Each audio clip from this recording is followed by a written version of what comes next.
Oui, na pesi bino mbote, bino sobosolanda, pasteur John Tolia Pété. Na salia on a 4 na chaîne bino bolingaka Isaïe TV. Na osenga tous les moutons ngaka Tolia Pété à s'abonner 4 na chaîne Oyo. Pasteur Ribé. Ah, chaîne à Moussala Nzambe.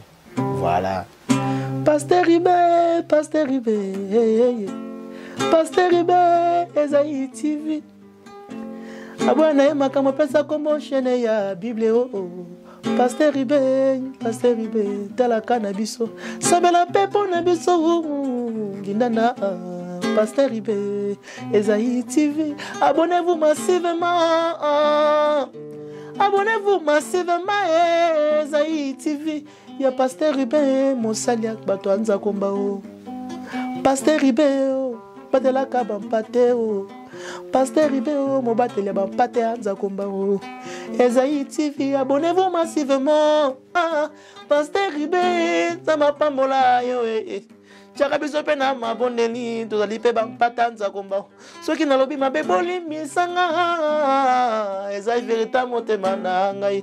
Ta moso na zalaka pe ignorant eh. Pasteur Ribé, ça m'a pas mola yo eh. Pour la chaîne Kitoko, c'est Ibiso Isaïe TV. Partout dans le monde, abonnez-vous massivement.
Bonjour à vous, très chers abonnés d'Esaïe Télévision.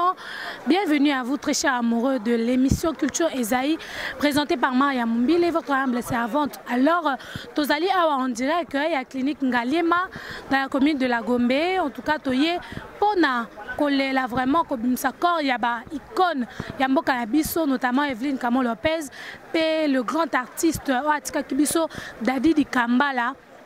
Alors, Tozali Awa, vraiment basé belé, baleke belé vraiment pour na kolela Oazaki à Bango très précieux. Derrière la caméra, je vois bel et bien le caméraman intelligent, comme j'aime bien le dire, Glody Bangouissi, qui m'accompagne pour ces belles images, et cette émission est réalisée par DM L'Homme Fort, Didier Mbongo.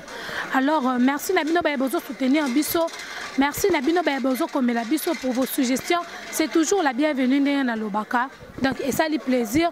Na moni bilonge belé awa ba ekolela. Tanti lindo bande ko na biso vraiment ba lobby mingi pour na ko honorer mémoire ya bande ko na biso. Alors restez branchés pour la suite ko bima encore pe ko lolenge ko za la cheminée na bisika ba kolela ngo restez branchés. Merci. À Tiki biso très jeune 35 ans, ils appellent Namuke. Nous a passé. Et alors, quoi adresser mon surtout et le surtout famille presse. Bon, dans le bagage, donc tout respecter mémoire. Vraiment, nous devons garder une pensée pieuse, comme on dit en français, en sa mémoire. Et alors, par rapport à dispatch des bozo, des babos, des misapens, des onabiso, d'adi du Kambala, surtout dans la mémoire que ces dispatchs des nuits. Toi, tu es beaucoup plus dans la famille ou tu peux compatir dans la commune? Oui, mais le Kamaliwa, tant que il faut compatir le malheur. C'est-à-dire qu'il faut que le gars consoler la famille à Moé. Dadi di Kambala, qui est un grand comédien. Il y a genre populaire. Il y a genre théâtre populaire dans Mbokanabiso. Alors, toujours regretter perte parce que moi je suis un journaliste culturel. Dadi Azari Muto, Tomano Kutana Kutananae, Ngalabano Bengeming, Susuki Tomina. On les a écrits dans la comme un pseudonyme. Sur la monnaie, Susuki Tomina, Chamberton. Donc, tu vas tout ce qui. Azari Muto Mopel Nagifi parce que Dadi Abanoro Segamingi, Abanoro Linga Kosangana Baninga Mingi. Donc, Azari Pena talent. Vraiment, te perdre Mutomune dans le théâtre populaire. Donc, ça peut passer parce qu'il n'est pas qui est très jeune. Mais il a un âge à 50 ans. Donc vraiment, il avait encore de l'avenir, donc ça lui passe, Donc, parce que tant que Dadi le 28, le 29, le 27, le 28. Mais tant que sollicité espace dans le stade des martyrs, Yves Kamal a payé que Bisso, tout ça qui programme Yveline, le 27 le 28. Alors bango sigoyo ndengi Kamal a disponibilité le 27 le 28 bon. Bango ça peut autrement puisqu'il tenait à ce que de la Dadi qu'on a dans le stade des martyrs alors. Et ça a mis bon donc tout sangana tout sangani déjà. Donc tout ça bande de côté les là-bas on a l'immédiat. Donc c'est un problème. Et alors, moi, je suis fanatique de Evelyne, je savoir faire Evelyne, je savoir faire Dadi di Kambala. Bon, le baga babo sana Evelyne te, babo sana Evelyne Kamote, babo sana pe Dadi di Kambala te. Evelyne Kamo azala qui chroniqueuse culturelle. Hein? Alors il y a musicien, un comédien. Alors babo sana été et puis babo sana pe Dadi te en tant que comédien. Parce que bangomi balene on tout le bas na talent balinga qui vit ba kufi jeune donc tout bossa na bango te to kansa bango toujours donc tous les la bango na limemia respect ezala te place ba place ya obsèque na bango c'est la place te ba baria ko lakisa soki bilamba soki ko swana tout ça ba ko luka ba buzz mo zanga tina non la place ya deuil ezala place oyo il faut mutu o laksake oza mutu limemia mutu oyo hein oyebi que Moutakufi, il faut pas respecter il faut pas respecter mémoire donc le on a donc tous à la bataille mémia. Merci beaucoup.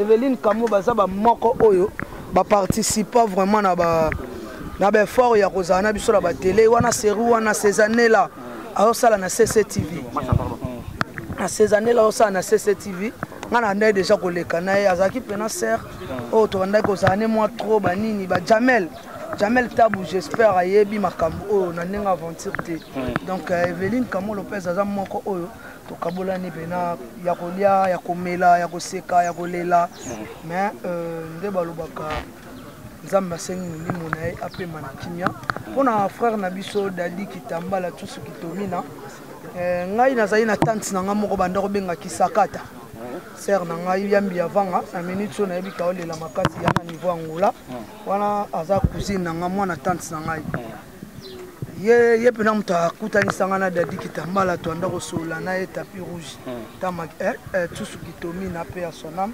baza bavie oyo balakisi batu pe lelo banzela balakisi batu lelo nzela balakisi batu omoni na kala to anda kotala ba théâtre de chez nous mais bango tango bayaki baye na ba évolution moko boy donc yango lelo évolution na yango lelo to komo mona pe ke banada babima to moni pe baida babimi donc ba lin wana bala richesse to moni batanti linda donc ça dit ba vague wana avant bango basala ngo bazwaki ba makolo wana pa ba pauvre Dadi Kitambala ba pauvre Mundori ba alors message moko pour na maestro Fabregas pour na des personnes au batiki biso au toujours même ça encore na bango. Non, étant que porte-parole privé personnel confidentiel Gina PMF, je suis venu ici pour présenter vraiment maestro Fabregas ainsi que Villanova. Donc nae a to kabola mawa message au maestro azanango kaka ya kopesa o alobaki nanga na transmettre na batu nyonso ba otala biso partout dans le monde entier. Donc aza vraiment na passe na motema ni tete ba tourner au azanango parce que azana niveau aux États-Unis. Donc loin des épreuves du cœur azana biso. Donc ta besoin molanga déjà awa yemo pas awa. Donc azolela na biso elongo. Donc ça dit tozo lela pas yo tozo kabolango to kabolango elongo donc aza vraiment passe na mutema mais yo ebika musala mtebe animation de Lina tu es un garçon intelligent na même pas mtoma sukola bi mais moi sinon famille no ba sukola banga ba sukola ngande pourquoi ebanani ba sukola ngade so ça l'émission no bien ou ça l'émission no bien nzamba tombola et puis il y a problème il y a temps et ça problème il y a temps le mutabani TV lelo a tol babo a la besoin comme loko la Chantal Kanimbo a comme loko vie Kabulo a comme loko la nani tous ces aînés dans la corporation vie pressée bat balingi ba muna bango amile to matanga ati ba msuba ye matanga ati ayika ba muna ba chaika oyi ba bona comportement na bango ba ko milaki ça et pourtant to ko lela Kalizaki, nous sommes des modèles, tout ça, un miroir. Mais le monde a un nombre de médias, au monde artistes en général, ils se sont transformés en stars, en danger, en l'équipe de Nyonso, Yango Lelo, Matanga Oyo, ils ont l'occasion de s'interpeller que nous devons changer d'attitude, nous devons changer de comportement. C'est vrai, Berer Ezali, Manque Meza, Toza Batou, mais je pense que Lelo, Batebele va changer.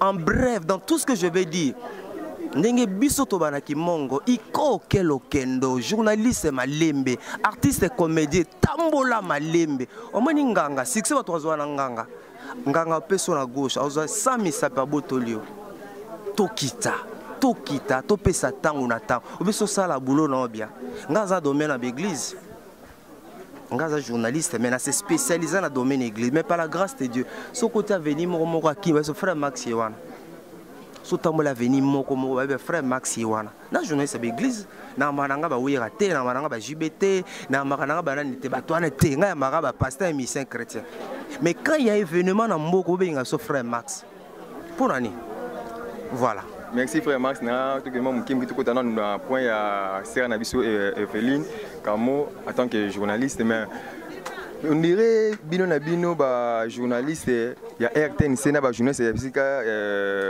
Sœur Nabiso et Evelyne Kamo zalaki ndé boyo kan pene zalaki te ndeko wela mbongo ko wela organisation ya matanga na ebité bon concernant organisation c'est vrai que les anciens CBS mena ebi le roté wela mbongo ko wela kengandi semio tuna bandiko ngana ebi langelo ko mokote donc ngana ye ko kabola mawa na libota ya ndeko Evelyne et puis na profiter ndi na ebisho ke non na osenga na baninga na nga ya Musala TV tokende malembe tokokoma tobima na monde pressé tobima na monde précipitation tobima na monde bikota kota tobima na monde bisimba simba tobima na monde basukola yo tobima na monde wana mutomo auti soki chikapa bino tukaka ifo mona auti Londres bino tu tobima na ba monde wana tobima c'est ça l'occasion tobima TV za le rôle mutaménisé TV za mutoza champagne TV za rôle ndenge na ki professeur d'anglais pourquoi on tient le rôle sur les canaux TV na mona kenga na danger ngana l'équipe batunyoso, c'est ça le problème où ils ont papa, ça fait mal.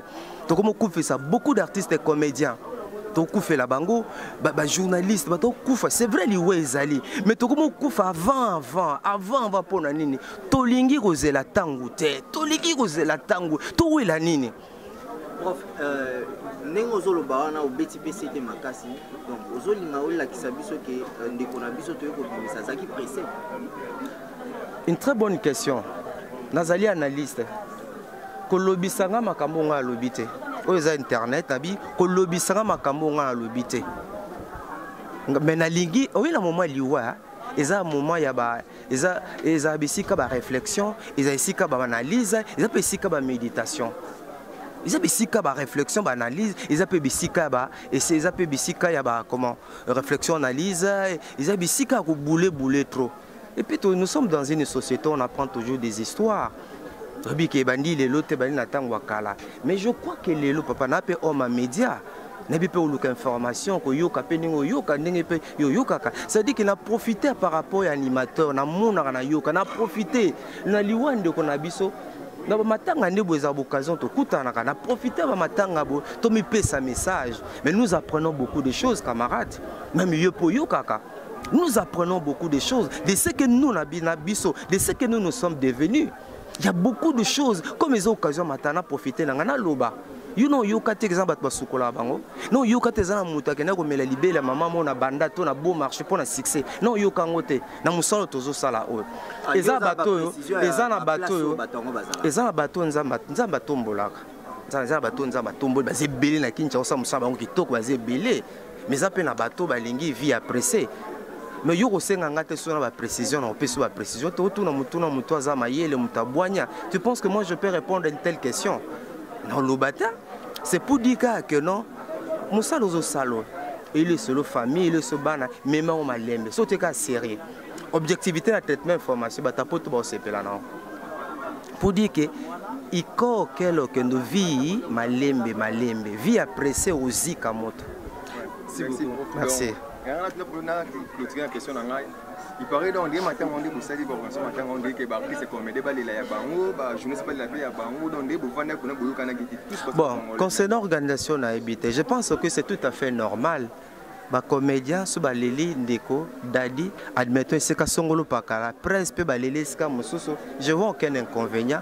Vous imaginez ba sank bango tout ensemble bimsa désordre puis baza bato ya bato.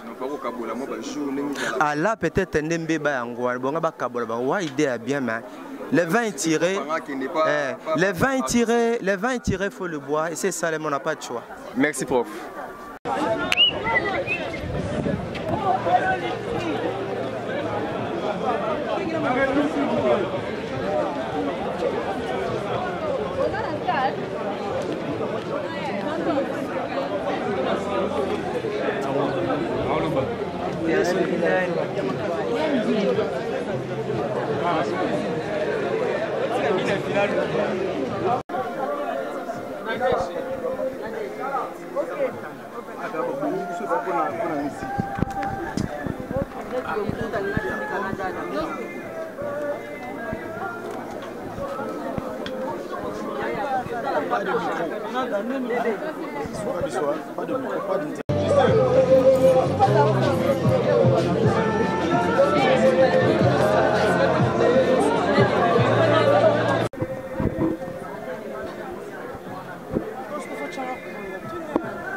Ouais, merci, apparemment.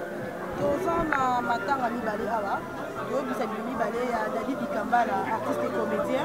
Là, il y a Evelyne Camo Lopez, point de vue en tant qu'artiste. Pourquoi le bani n'a pas comédie biso presse, n'a pas comédie comédien, baliwa et comédie biso. Déjà, non, le baliwa est un mokano en Zambie.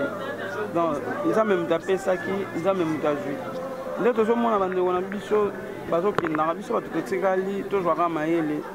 tobongisaka bacomportement voilà yana bato mosusu bazalaki baennemi géré ya Kamo to ya grand frère na biso Dadi na minute bango da bakei mais yo tikali na charge wana na motema na yo omoni yana bango pe amso na bato mosusu pe bango motema mabe moko boye likundu moko boye c'est-à-dire balingaka te moninga moko azwa mwa vitesse moninga moko apambwanga il fallait bien théâtre le conseil à boutique ya moni bato balingana raté comment on tête mo to ngam tête lui affaire à poison pelelo ko tina kati ya ba comédien mingi bato ba kufa lelo moninga no ka bozaka na ye yenda ya otia poison ko kufa ye asala si yango na biso ketote balingi moninga pamba mate ta moninga linga pamba maboya olinga foma liminer yo OK si photo to kufa na ba poison otena ya keto surtout to moneni na mokili bon badadi ba kufa na poison te yebi kezaki malade na maladi banini sali zaka na kenge na bashi yebana no fine na ye yebani no zoloba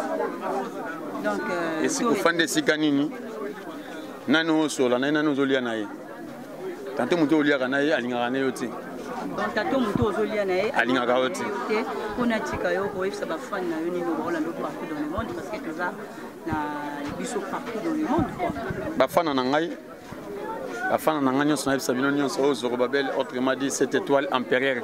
C'est-à-dire dans le bagage conseil boye, tu es la sala bolamu, tu es la sala bolamu, yangonde et ko sombe la biso lola. Mabe et fout à rater. Nous avons moi côté le zate, ba comme ce boye le boye. Nous avons atali bolamu na, atali beaucoup ba souvenir à côté là. Nous avons atali beaucoup ba souvenir comme nous zate. Lève-toi, prends ton lit et marche. Merci Zorobabel. Merci. Merci. Ouais, bonjour. Voilà, tout le monde a na morgue yangalema et pas yopi maté mes amis balé et ndeko na biso journaliste Evelyne Kamo Lopez, Maman Lopango et puis artiste Dadi Kambala olobinini. Ouais, donc toyé kolela bango. Bon moni place tozali, eza place moko ya réflexion. Eza place moko ya isengote parce que ndeko oyo alali wana mibale Evelyne Kamo Lopez alaki cher mpona biso asala mingi mpona promotion na biso baartiste d'ailleurs nga naza pire motu na ye Dadi Kambala wana azalaki mpe na baprojet baprogramme azalaki mpe lokola ngai akanaki mpe na dati bo asala likambo mo ndeti nga mpe nazokana na dati bo nasala likambo songolo azalaki mpe responsable na foyer na ye mais lelo oyo aza susu te batiki biso. Donc on a pas si wana ya kokabola mawa ya bato bozalaki na bango kolia na bango kosola na bango yango moni présence na ngezo senga te muta rappelenga donc tango na yebi ke lelo auto kobimisa ba oyo ya biso yango nga na ye malgré bango be baza bato baza bata public Kamo Lopez na bato na ye Dada na bato na ye mais biso nyonso na bolingo to sangani poto ya kolela bango na yebi ko mituna to kokabola ndenge nini ndeti nga na ozala donc ça l'effort ne naza awa totambola ya Dadi tant kotika ye donc n'est pas Kamo Lopez na butu na kozala wana na osepesa pe bato na lela ye tant on a kozonga na zoli wana donc voilà de comment repé à porter parole à lobby idée ya rosanta matanga ma tout le même jour et ça vraiment pas bien tempo et puis ça va tout passe ouais na moni li passe à des guichets donc bandeko tout bena ba ko la step manager et belé voilà pour exact une année moi je ne pense pas que ba sali yango déjà contrer matanga moko to kota Evelyne ni ba contrer Dadi to kuna non batutu ba programme ezalaka mais moni tango programme di Kambala bimaki batu musu ba moment des autres de salamaki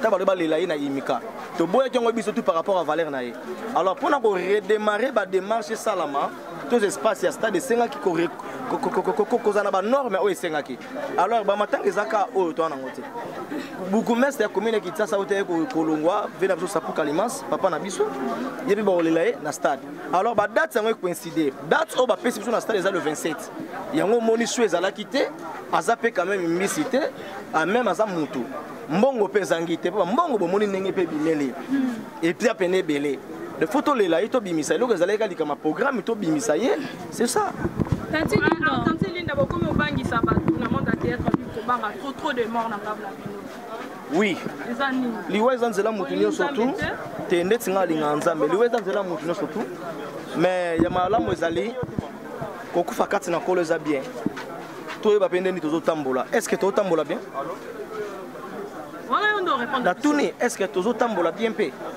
faut la paix na lobité ba ba tambola bien te cela veut dire ezana makambo o pe sala ma presbytara liwa dirigea yo simbikisi nganga singo likamo ozo ko sala ngote alors ça a besoin récupérer nan yo comment on pédé à solo ozo comprendre o sala nga maramonza bazo permettre té conséquence na ngozani yo sala nga baninga mabokela ba maladi ba mbaso obosani ke nzambe solo wana sa justice solo za banzambe donc dans l'ensemble tout tambola peut bien pour éviter ba makamu voilà pour éviter biso ke simba pe ba kesi bon na lobité muto etela simbaka mais na naturalité ya mokili yo yebi makambo na zolo bato ke de gauche droite cité yo yebi donc mokili za na makambo ebele succès à solo ezali ya nzambe ezali ndetse ba biso bo ya nzambe ozomona yo moko donc tozo silate toza toujours prévané tozo kendeka bien tozo respecter bato kuta tozo voyager pe ya nzambe ezali tozo pesa pe un dixième par nzambe fezala quelque part na za muta masumu mais nzambe soka tala bité mona o soki na bomi avant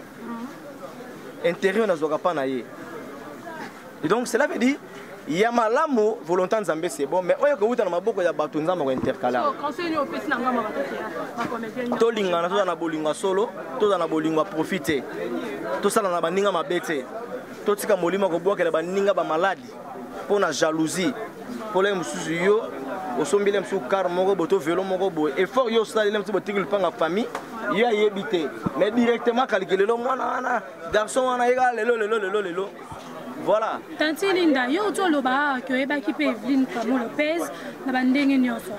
Azaki pe mutu na kati. Souvenir nini malamu okoki ko loba na monde entier bayoka. Souvenir nini tu gardes na ndeko na biso Evelyne Kamo Lopez pe na wazaki nena oya Daddy Kambala. Kamo Lopez pena mutu na ngai. D'ailleurs souvenir ya malamu ezaka bolingo ndo lakisa pa na ngai linga nga trop. Tokuta na kana ye en dehors émission.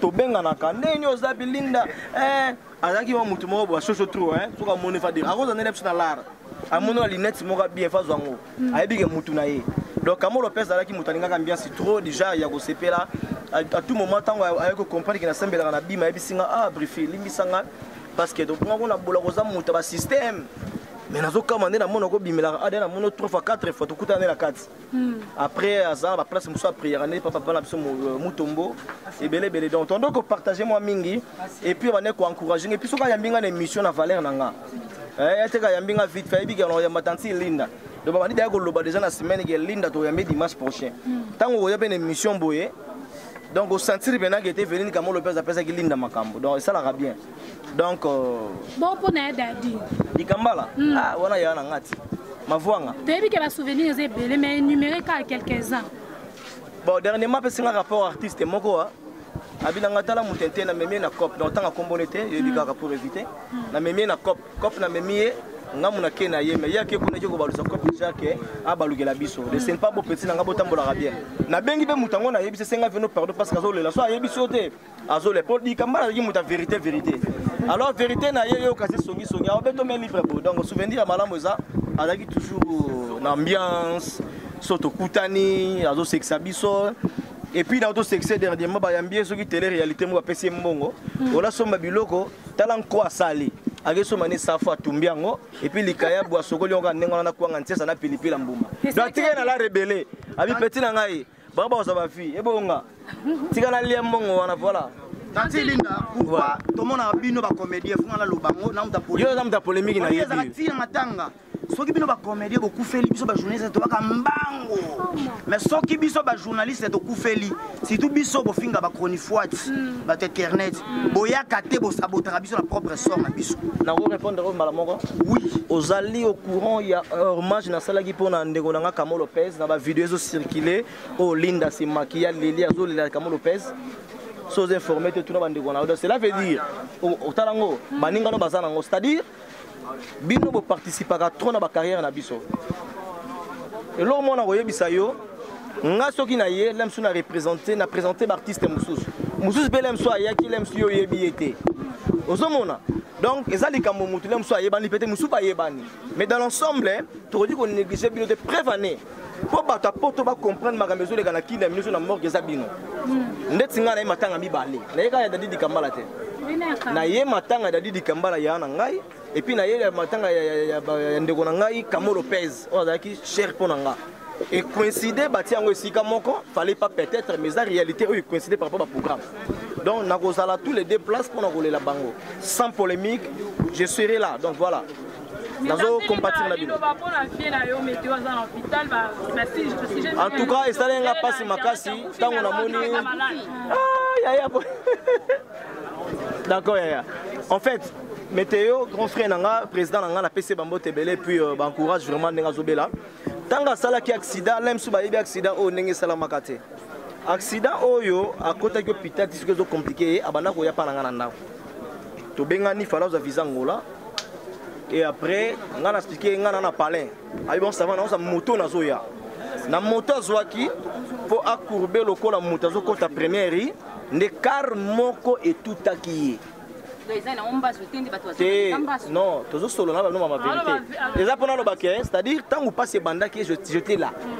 Déjà pour faire comprendre bino hôpital à qui dernièrement avant qu'on ta place à Zali tant qui compliqué qui donc pas soigner ou qui jour à zoya pananga donc tant que benga na razo ça ba jabile qui nanga na panzani lokolo boye nenga na démarrer car maman na un hôpital donc voilà nazo compatir na toujours na face à nango mais bika qui et après Richard de Salami ba pandi sanga kufinga pe na banga ki mais to koma ko banga balobi akufi ko benga nano tuna po muto to lingo tuna aya o mono suspect siko ngabe na banga ki na bi o makambu nini o na bengi mbala moko sipe masamba tana o benga masamba ba ko bazana ye na i passer nga vie isala ki passe parce que muta vanda sala concept ya photo a publier muta kufi est-ce que vous avez motema bana na yo obokola l'aime sortir dans le côté donc babès ya buzuba c'est pas bon.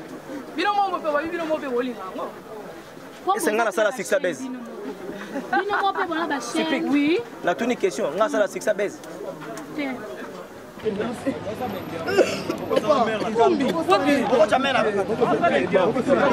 bon. Non. Pas qu'on tourne question. Ah ouais.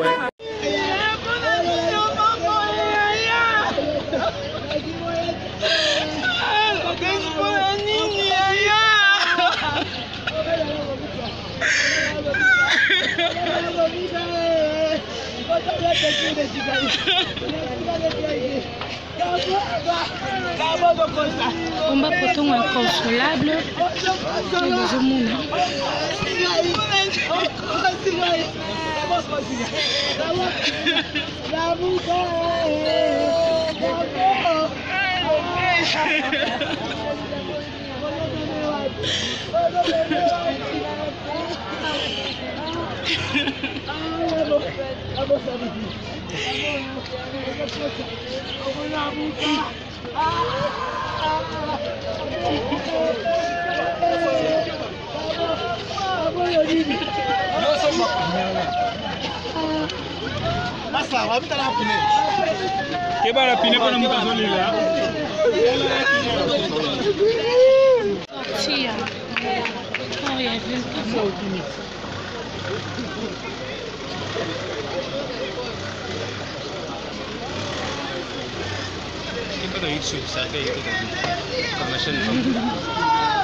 Combat poton au plein son ami.